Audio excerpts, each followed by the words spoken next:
Welcome friends, secrets of gods में मैं सिद्धार्थ ब्रह्मभट्ट आप सभी का एक बार फिर से स्वागत करता हूं। और आज हम आपको बताएंगे, एक बार एक नामांकित नवाब ने स्वामी विवेकानंद को उनका स्वागत किया था, उनको बुलाया था।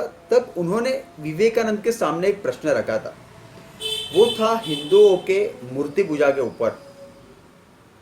फिर स्वामी विवेकानंद ने क्या जवाब दिया था, उसके संदर्भ में मैं आज आपको बताऊंगा।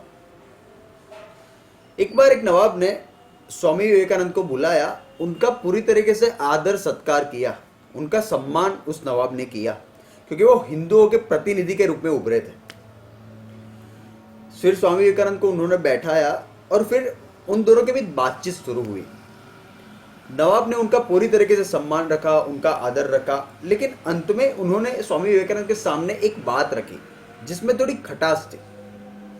उन्होंने विवेकानंद से ये कहा कि आप हिंदुओं के अंदर सब कुछ सही है, सब कुछ इस्लाम के रूप से ही और उनसे ही जुड़ा हुआ है, सब कुछ ईश्वर अल्लाह सब कुछ एक ही है। विवेकानंद जी ने कहा हाँ ये सब कुछ ठीक है, लेकिन उसके बाद नवाब ने कहा कि आपके हिंदुओं के अंदर, आपके अंदर जो मूर्ति पूजा होती है वो मुझे समझ में नहीं आ रही। केवल पत्थर की पूजा आप लोग क्यों करते हैं? आपको पत्थर में ही आपको क्यों ईश्वर दिखाई देते हैं? विवेकानंद जी नवाब के मन में जो चल रहा था उसको वो भास गए कि एक्चुअल में नवाब कहना क्या चाह रहे हैं। वो मूर्ति पूजा का अपमान करना चाह रहे हैं। विवेकानंद जी थोड़ी देर बैठे रहे और मुस्कुराए। उन्होंने सोचा कि इसका जवाब मैं थोड़ा प्रैक्टिकल रूप से दूं।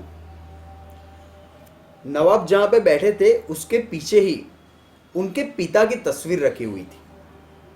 विवेकानंद जी ने कुछ नहीं कहा, लेकिन उन्होंने वो तस्वीर को मंगवाया। नवाब के दास ने वो तस्वीर लाकर नवाब के हाथ में दे दी। अब विवेकानंद जी ने उनसे ये कहा कि ये तस्वीर किसकी है? नवाब ने कहा ये मेरे पूज्य पिताश्री की तस्वीर है। तो नवाब ने कहा कि विवेकानंद जी ने कहा कि आप एक काम करें, आप इसको अपने सामने रखें और उस पर थूक दें। नवाब थोड़ा क्रोधित हो गया और उन्होंने कहा मैं अपने पिता की तस्वीर पर किस तरह से थूक सकता हूँ? स्वामी विवेकानंद जी ने कहा एग्जैक्टली यही चीज हिंदुओं अपने मूर्तियों के अंदर देखते हैं। आप अपने पिता की तस्वीर पर थूक नहीं सकते, क्योंकि कहीं ना कहीं आपके लिए वो तस्वीर नहीं है, आपके लिए वो मूर्ति नहीं है। कहीं ना कहीं उसके अंदर आप अपने पिता को देखते हैं, क्योंकि आपके पिता की छवि आपके उस तस्वीर के अंदर आपके लिए उभरती है। तो हम हिंदू ऐसा ही करते हैं। मूर्ति हम बनवाते हैं, हमारे कर्मकांडी ब्राह्मण उसके अंदर प्राण प्रतिष्ठा करके प्राण भी फूटने की क्षमता हमारे ब्राह्मणों में है, और उसी के अंदर हम ईश्वर को देखते हैं और ईश्वर का तत्व भी उसके अंदर वास करता है। तो आपको क्यों इससे हर्ज है? हमारे अंदर क्षमता है कि हमारे ऋषि मुनियों ने ईश्वर को भी साकार रूप में आने के लिए उन्होंने मजबूर कर दिया है, क्योंकि हमारे ऋषि मुनियों के अंदर क्षमता थी कि वो ईश्वर को साकार रूप में प्रदर्शित करे और उसका ईश्वर का वो दर्शन कर सके। उसी के रूप को हम हिंदुओं ने साकार रूप दिया हुआ है। हम ईश्वर के सभी रूपों को मानते हैं।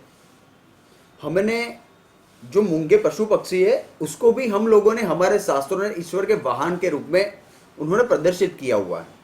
हम हमारे हर एक प्राणियों का भी हम सम्मान करते हैं।